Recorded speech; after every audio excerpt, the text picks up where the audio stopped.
qui nous sont conférés par notre Seigneur Jésus-Christ, le Créateur des cieux et la terre, qui nous a mandaté de venir dans votre quartier cet après-midi ou bien ce soir pour vous faire part de l'avènement de notre Seigneur Jésus-Christ, Roi des rois, celui qui a donné sa vie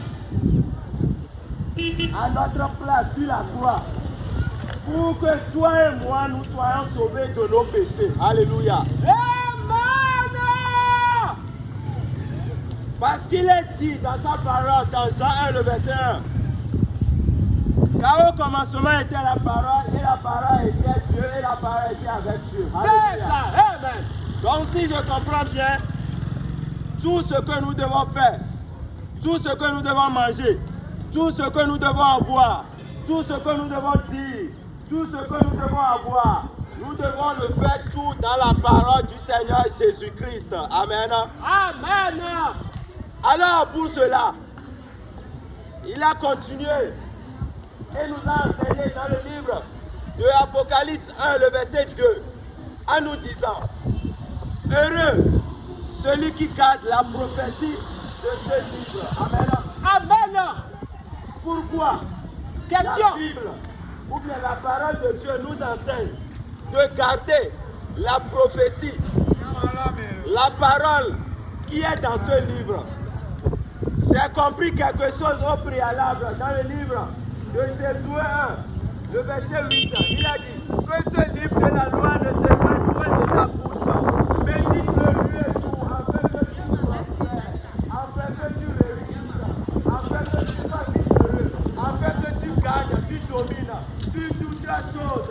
Car je sais que lorsque Dieu a créé les êtres humains et il les a déposés dans le jardin d'Adam, il a dit dominer sur toutes les choses. Alléluia. Amen. Alors cela démontre que avant de dominer sur les hôtels de famille, avant de dominer sur la force de l'ennemi, avant de dominer sur les ténèbres, ou bien avant de dominer sur toute la puissance de ce monde, il faut avoir la puissance. Et cette puissance, ça provient de quelqu'un. Et cette personne s'appelle Jésus-Christ de Nazareth. Alléluia. Amen. C'est pour cela que nous sommes venus cet après-midi, pour vous faire part de la puissance de cet homme que nous avons rencontré, de la puissance de cet homme qui nous a mandaté, qui nous a donné une autorité de se tenir en tant que lumière, en tant qu'érudit, en tant que les gens de la lumière, pour apporter la lumière à tous ceux qui sont dans les ténèbres. Alléluia. Amen. Si on parle de ceux qui sont dans les ténèbres, c'est ceux qui ne croient pas à l'avènement de Jésus-Christ. C'est ceux qui ne croient pas à la prédication de la croix. C'est ceux qui ne croient pas au sang versé sur la croix pour effacer nos péchés, pour effacer les péchés adamiques. Alléluia. Amen. Alors, cette population de Tati, vous êtes ici. Vous êtes un enfant de Dieu. Je ne le refuse pas parce que toute créature est un enfant de Dieu. Oui. Mais il y a quelque chose, il y a un point fondamental.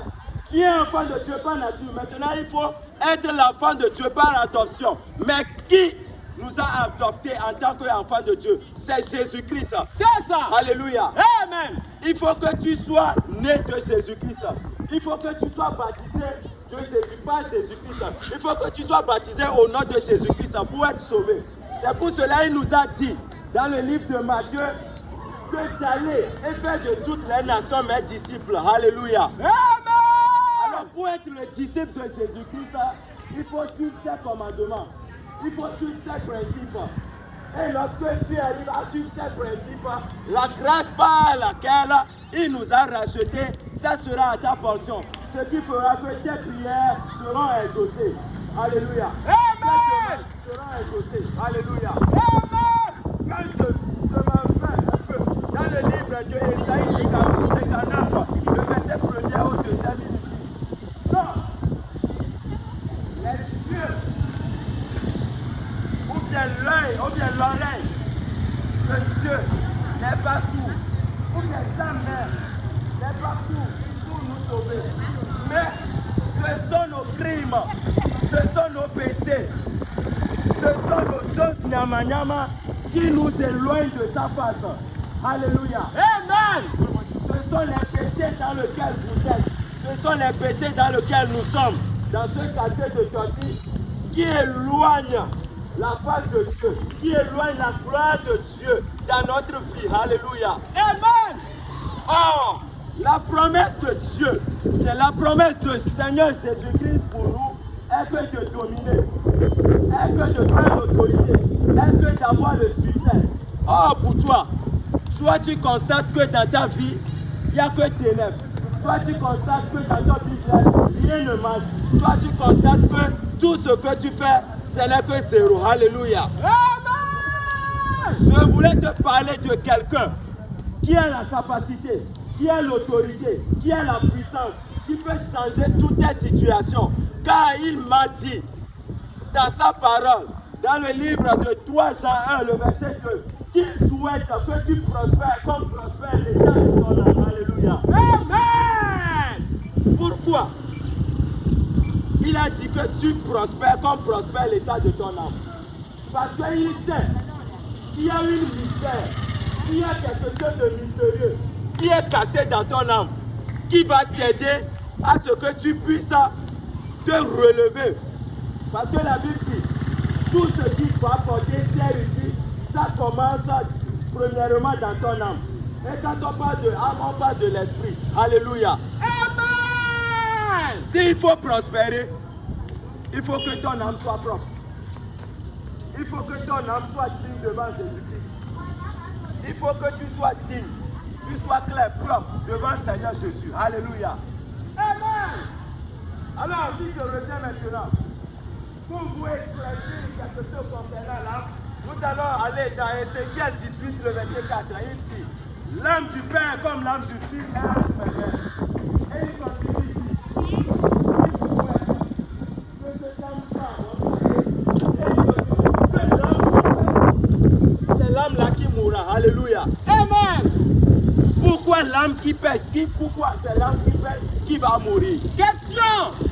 Alléluia. Amen. Il dit l'âme du Père, comme l'âme du Fils, est en train de s'aimer. Et maintenant il dit que si l'âme là qui est en toi, l'âme là qui te donne la vie, l'âme là qui accompagne ton esprit, pour que tu puisses marcher, tu puisses vivre, tu puisses vaciller dans tes activités.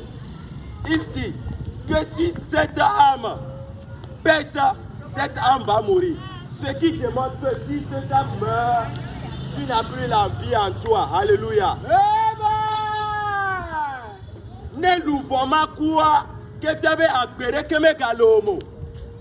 Et il y a aussi peu au peu louvoma, ne l'occupez non nommé. Au peu louvoma, ne l'occupez. Alléluia. Chacun qui a mis. Et puis, il y a les petits peu tout pas. Les mains au peu qu'on connaît. Alors, des miens peu louvons les akbenon notre carré, mais alléluia. Amen. Va bien, elle est inam, mais si avec les TPA, il y a un peu louvon. Alors, on a fait toi la télé, et d'accord, on fait ça. Et d'accord, là, non, réri, paye à tous les doigts. Alléluia. Amen. Et la peine, elle a mené les peines, mais bien, n'est pas de l'année, et pas là. Et on le plus sur on a Joe et sur la tête, on la clémé. On la colle à clémé. On m'a pas on me fait avoir la vérité.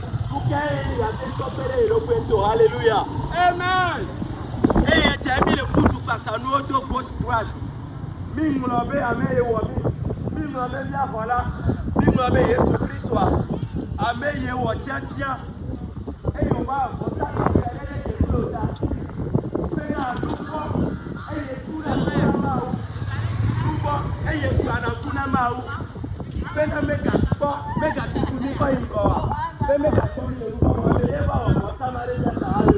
Amen.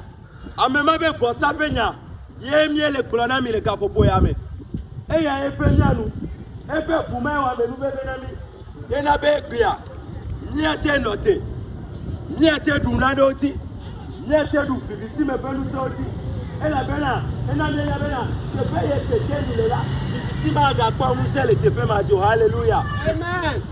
Et ya ta be keke lienia. Ma u tere mi abe titi. Be mi akọ keke lia bana to tipo tu ko kata le otoya. Be na melu be be tokere. Wa su na si. Be o kele ka popo ya me. O ka blana ti la rali. O kele ka popo ya me. O gbaro mami kule le ho me. O kele ka popo ya me. O ka le buju la tupa tampo. Atupa ka tampo. Be a soli be business. O ke gaina. Te pe vovovo. O ke gabat na Carrefour le pia. Akara ko. Asi ebli ayi epo. Data fume. Kudo danger hey ibo. Pena ibe. Il est libre après. Alors lui à l'époque il va pas. Maou le glana le gapopo ya me. Yesu le glana tu pe nyame bere. So le numa kete ba. Alléluia. Amen. Omunye sao.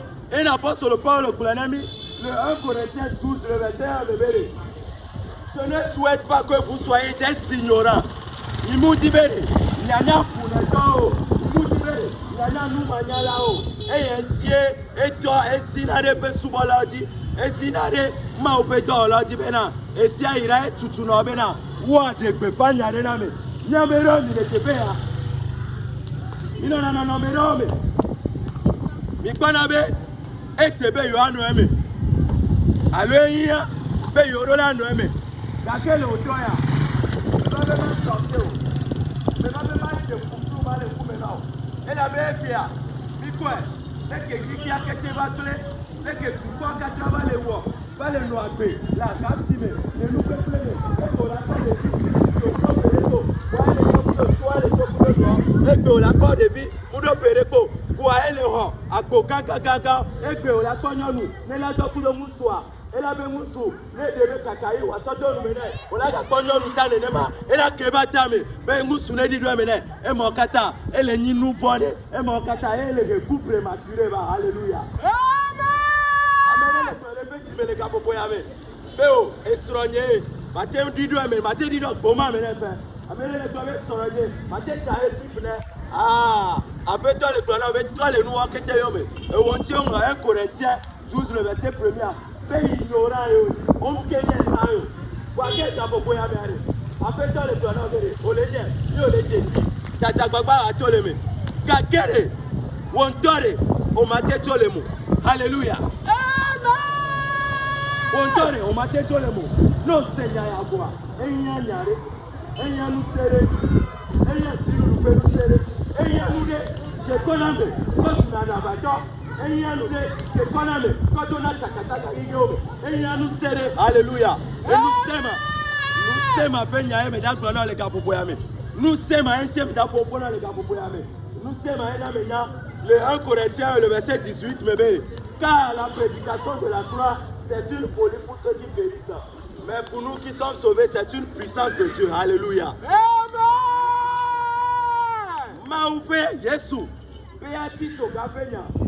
Da banana me yo me kwajise ka kenye ma o me benuse nanye ke kwajise e na wo kele kwajise le ka popo ya me be Yesu Kristo yenye ma o yenye apeto afele ya ni kata tabe wala haleluya amen e no ko benuse ma disera aba de odo le no kata me aba de odo le pepe mo kata me aba de odo le o na ka e o ke salati arali Abia Sanou, ok, na marabu oba, abe va kwa siwa, gapopo ya mea, abe to abe abe nous, alléluia. Amen. Kake, nous de kayo sauver la menoa, yenye fe pula, alléluia. Amen.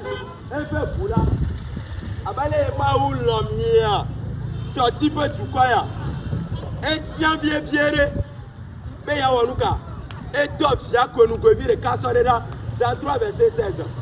Ebere ma ou yeko ekpo kikiame kaka be agbeto ya kerewa agbeto abale no agbela hasime agbeto abale no agbele fifime agbeto yo kerewa ye pe ti kokwe de kame ga lo ba gbomo kakene ma o pe ti kokwe jo lo pa gbeme o pa gbe atrosu zéro o pa gbe atrosu vanité de vanité o pa gbe atrosu dofro ko meto roko e ya ti o plan ami le Romains 3 le verset 23 mebere.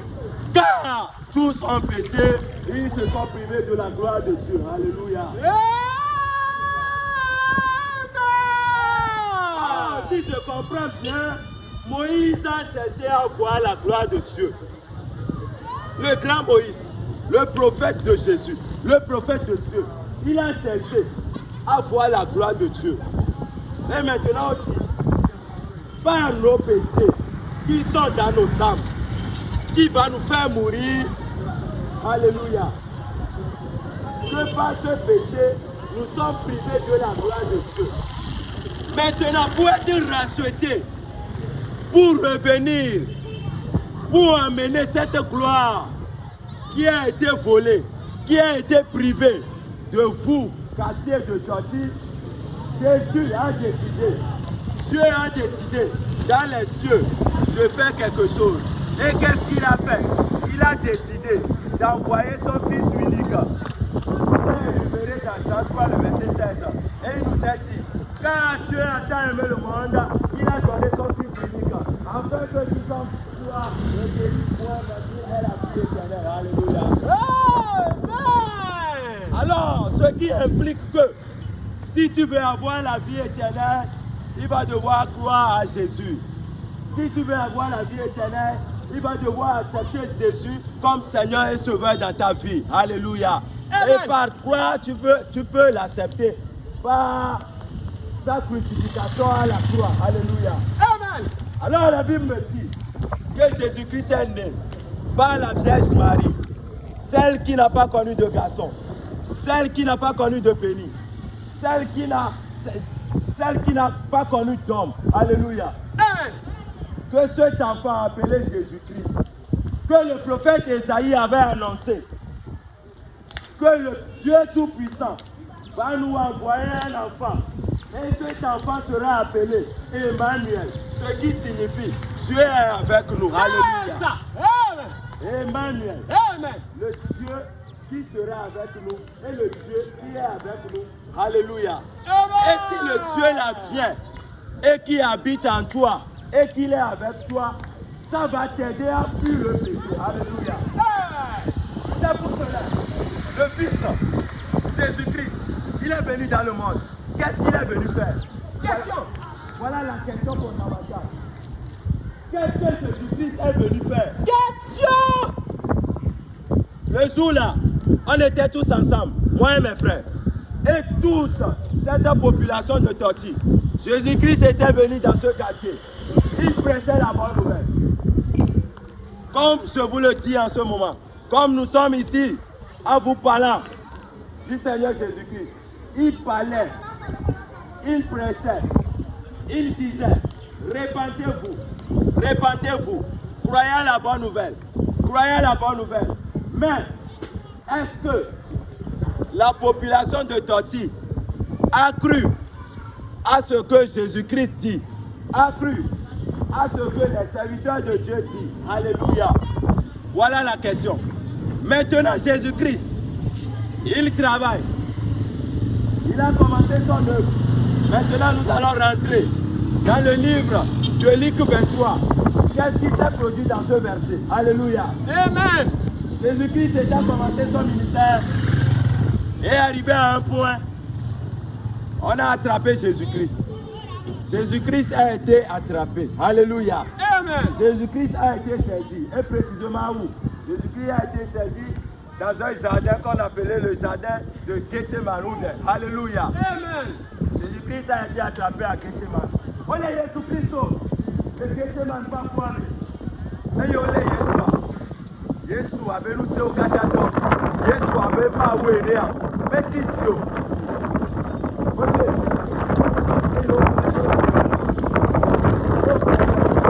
Alléluia. Amen. Ejo bena ewo kele fifi owo kele no agbele makoma ko nyeme owo kele no agbele hatia o le kula ejo bere baba kulo nu bo katara le jo o kele no agbele bibiti na re o le kula Yesu to eso ero kwesona be o le goje bena Yesu le ke duwa o le toe o le kula nyamari nyo aswenti amole di boy amole tutarenti amole wonu ke o terenti de susure kata kobere be woyare nous vom baduti le tio de nous de kata kobere woyare Bekekola boué bébé. Et il y a un peu de clé de l'année quoi. Watch your pauvre dada choco. Alléluia. Amen. Olé Yesu. Bible na me yamena. O kula yi. E fia vo ba fe me. E ye to ka dia me ti me ma ko so pour e fia me fe fia me ga popo ya me. Alléluia. Amen. Oya na fia reka be Pilato. E ye reka. Oya na be Herod. Alléluia. Amen. E te o kula Yesu. Fado Pilato pa pe me. Pilato pa Yesu. E pa ma ou bila. E pa ma ou. Pilato Seigneur. E pa tutuba e pa Yesu. E pa ma ou vi. E gba pa ma ou. Alléluia. Amen. E ye kebe kuyare. E pia to ti pe tu kwa juru wa bere. Louketi ni kula be avana mdo. Question. Pourquoi vous m'avez amené cet homme? Alléluia. Question.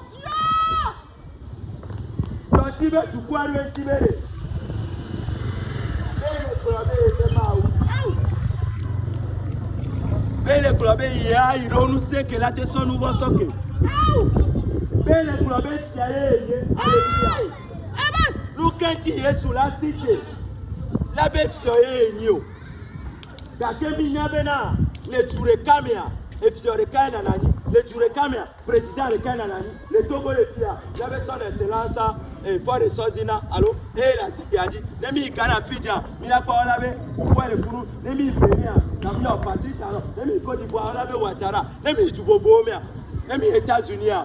Mila pa etato. Nemi France mila pa. Wa Lukeo. Le toti pe tumame. Pe mabe. Yesu Kristo. Abe tiaole. Yake to pale ko be tiae yo. Alléluia. Amen. Be tiae ni. Yesu nke ndo be na ebere. Won to le kure.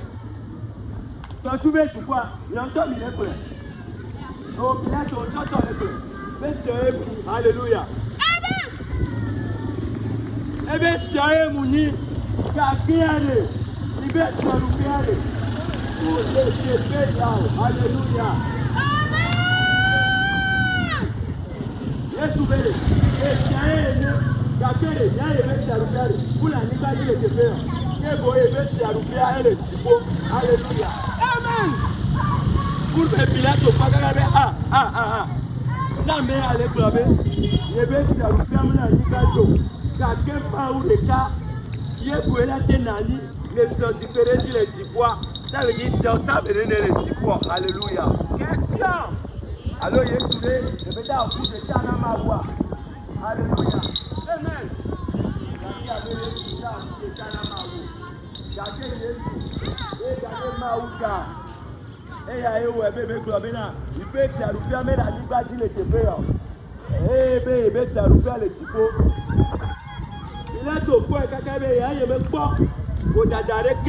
Les Américains, et Trodo et Reda, et Fio, et Rhodes pas premier, et Rhodes quoi, et ta quoi, et Kakabe a, il tient mais pas pour boire avec les shows, et il nous qu'un haut, nous que Rhodes voit, et il paraît bizarre là bas, il y a des béco, Bible en a mené Bena, c'est là que Rhodes pas, Yesua. Obey the baby show. So don't I am hallelujah. Amen. N'abia ya yebele. Na bembe ni show de. Ola te do show ne. Hallelujah. Amen. Ne ya munyi show ma te do show na mo. Ne ya munyi soja ma te do soja ba wo. Ça veut dire Pierre. Herodes connaît le Yesu me. Be fia yo nye. Hallelujah. Amen. Eye. Yesu Kristo ojo le fuma. Herodes doit wa d'abord. Et toi Pilato ba. Pilato bien gede one. Et yo bien tu quoi? Mais nous quand il ben ya ofia. Tu quoi on chacha le pema pe. Abale yo ja on chacha le pe ene. Oh chacha. Pilato so na me be so do kumelo. Et toi baraba. Yesu kado kumena chukua le pemagbe. Ebi obe mekati atati.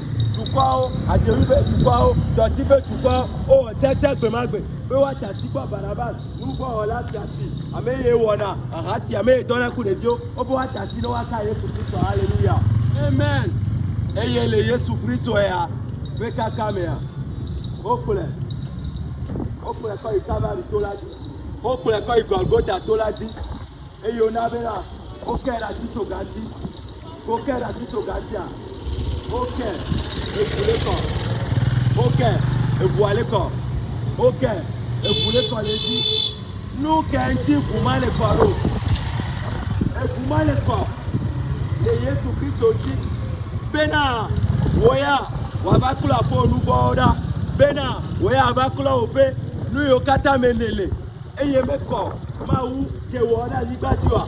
Et vous m'allez pas cloncer, hallelujah. Amen. Et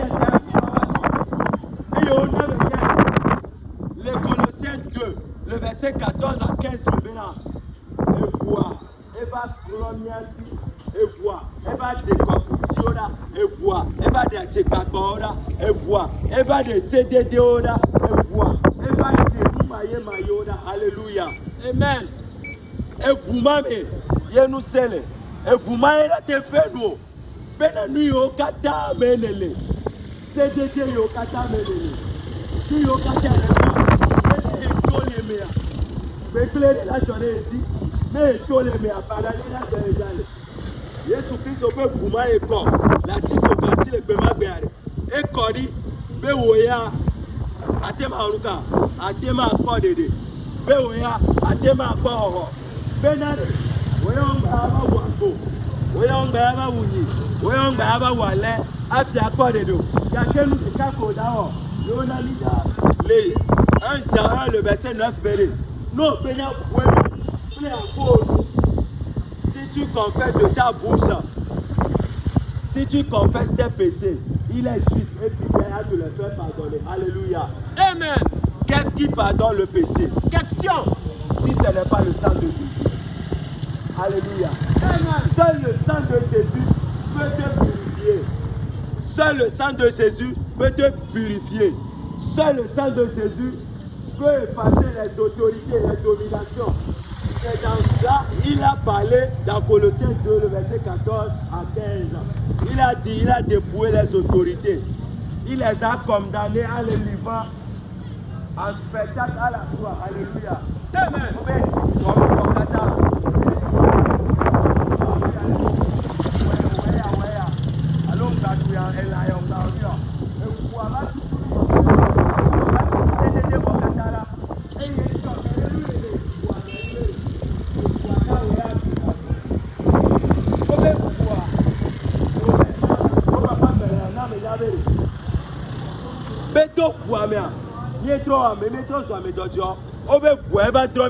Alléluia.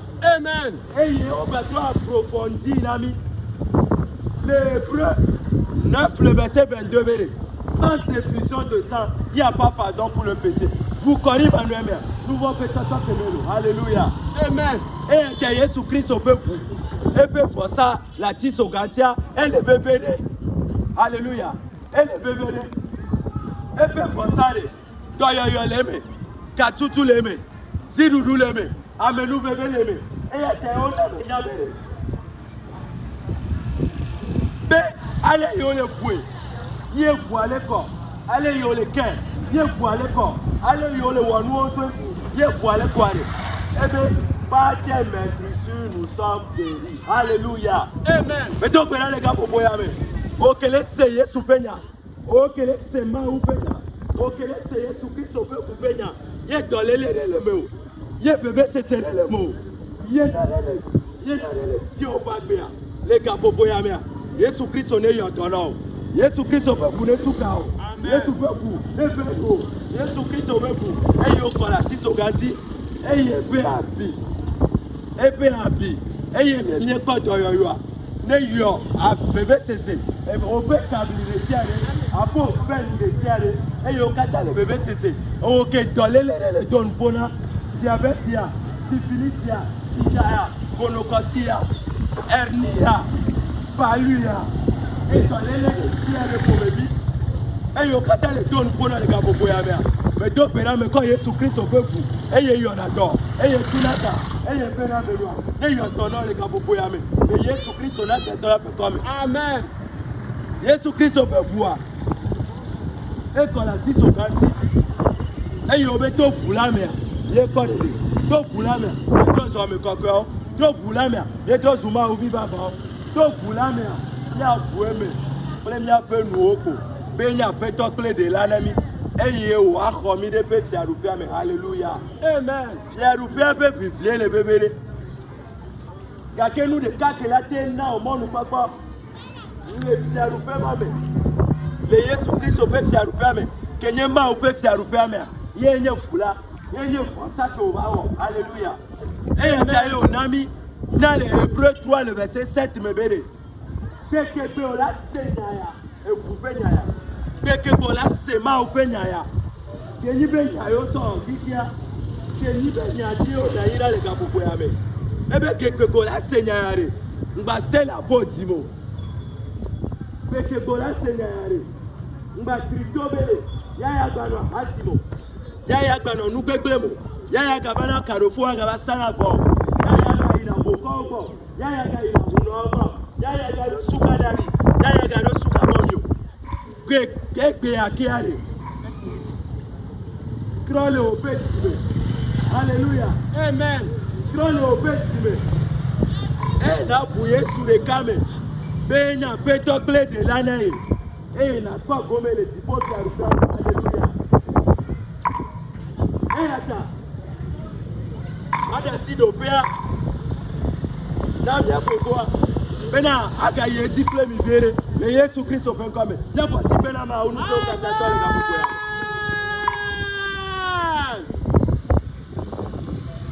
Alors, grande population de Toti, marché de Toti. Généralement, vous avez remarqué que l'homme de Dieu a tout dit. Mais, dans sa prestation, vous allez remarquer de façon absolue qu'il a évoqué un seul nom au-dessus de tous les noms. Un seul nom, par ricochet, c'est le nom du Seigneur Jésus-Christ. Maintenant, lors de son développement, il a évoqué le passage de Esaïe, chapitre 59, le premier au deuxième verset. Qu'est-ce que la parole a déclaré noir sur blanc dans ce passage? Esaïe 59, verset 1er. La Bible dit non. Une phrase qui commence par une négation. Et à la suite, la parole continue en disant que la main de l'Éternel n'est pas courte pour vous sauver.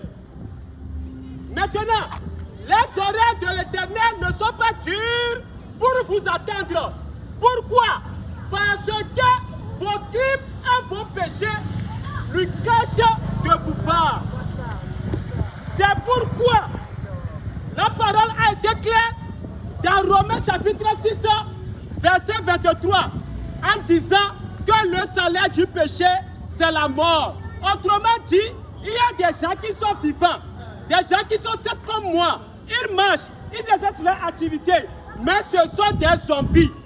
Ce sont des morts ambulants. Ce sont des vampires. Pourquoi? Parce que le péché réside en eux.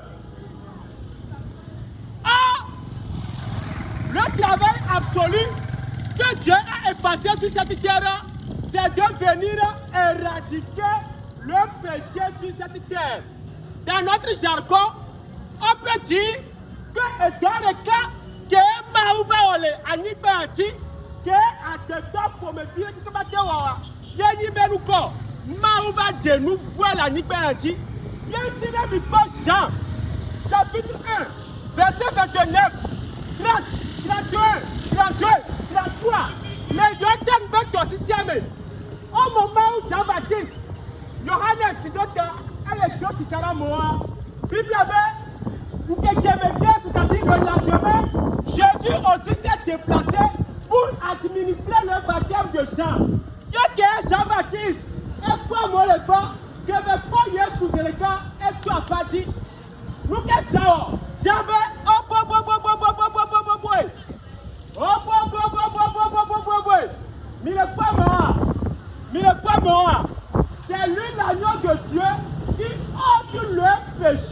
monde. Mais le pas moi. Il y a dit ma vie qui va on a nous fois plein la nuit a dit un comme dit maintenant non le nous fois mais alors nous fois le homme on m'a tête c'est ma ou non. Il y a dit voilà mi travail dans Esaïe 59 verset 1er. Bédare ma ou dit ou combien d'acano. Il y a mal pas mieux. Ma ou meto beaucoup. Et toi beaucoup ne va le Seigneur va pour ma fao. Voyez nous fois. Il y a dit nyame ko ba ko le quoi mais Minya zeto le kwame, azeto amito ne wase. Nyama ko nya zeto le kwame. Nyama ko mamela Carrefour fie. Aba gbansi, aba konhure, aba ni vosa, aba data kule fie, aba wa kule fie. Nyama ko nyaba home. No ko nyaba home. Ola ko le gba, ola ko fojuo, ola ko foju kelesio, ola ko foju sakuma, ola ko foju hefiao, ola ko foju nikleo. On l'a pas vendu à coup de poids. Il y a même quand il y avait homme. Mais les mamies me plont. Non, quand il y avait battu comme. On l'a pas dans le homenami.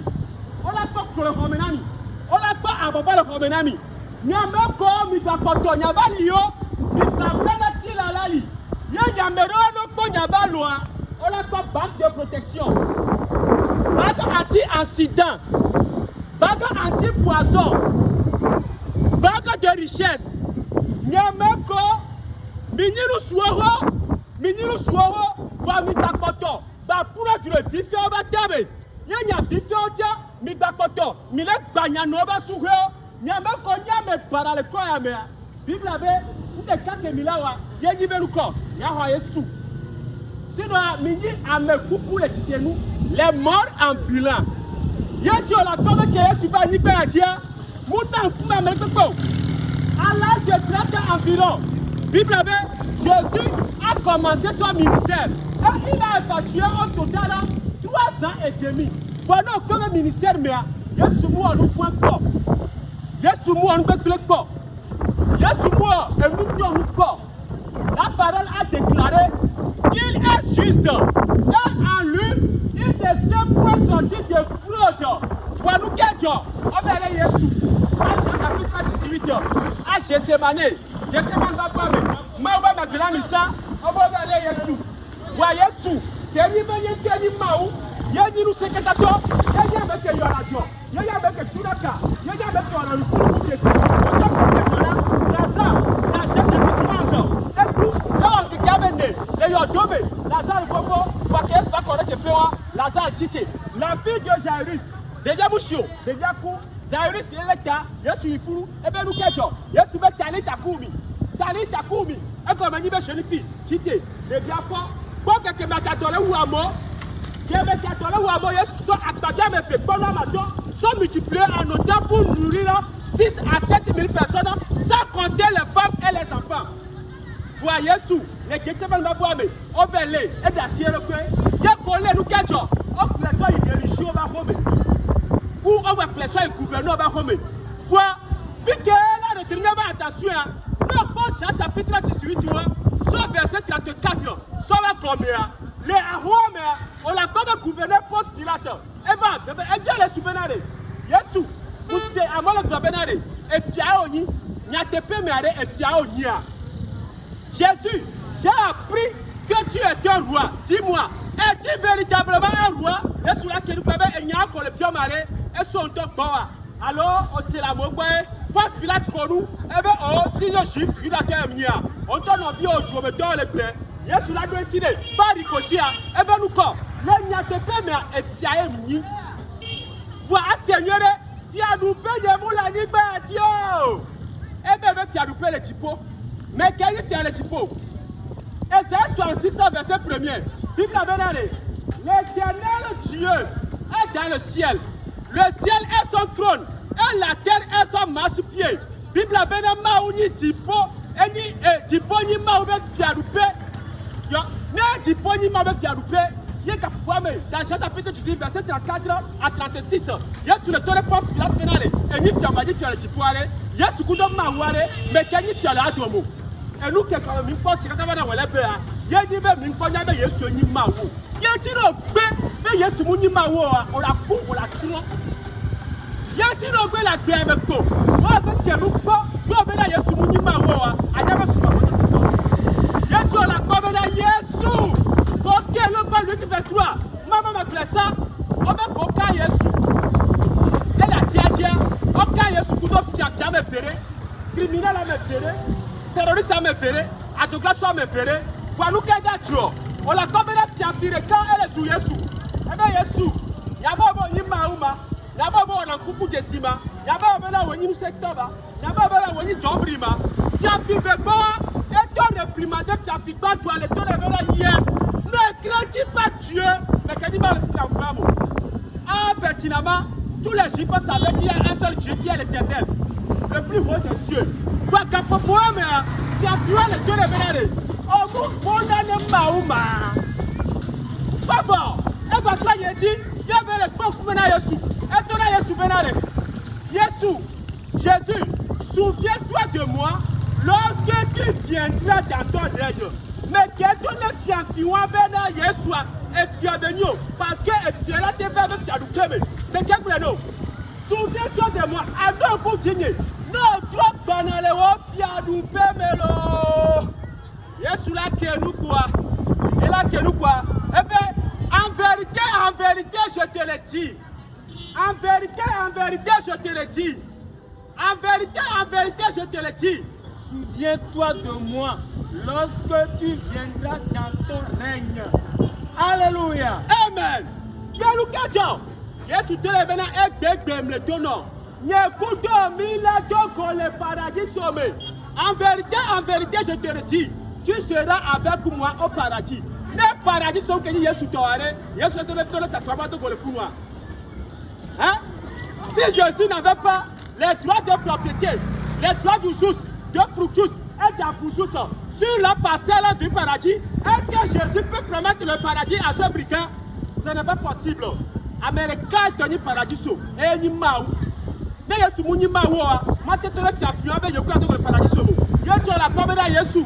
Dans ce chapitre 19, verset 30, et d'abord, et bien encore, et bien bas.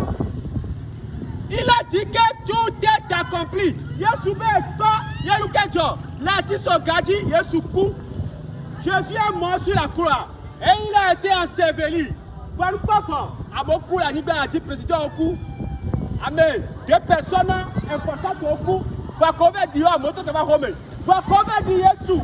Bible a le premier jour, 5 days, second day, le troisième jour, la parole a déclaré de façon époustouflante, de façon incommensurable, de façon gigantesque, que Jésus-Christ est miraculeusement ressuscité d'entre la mort. Alléluia! Alléluia! Amen!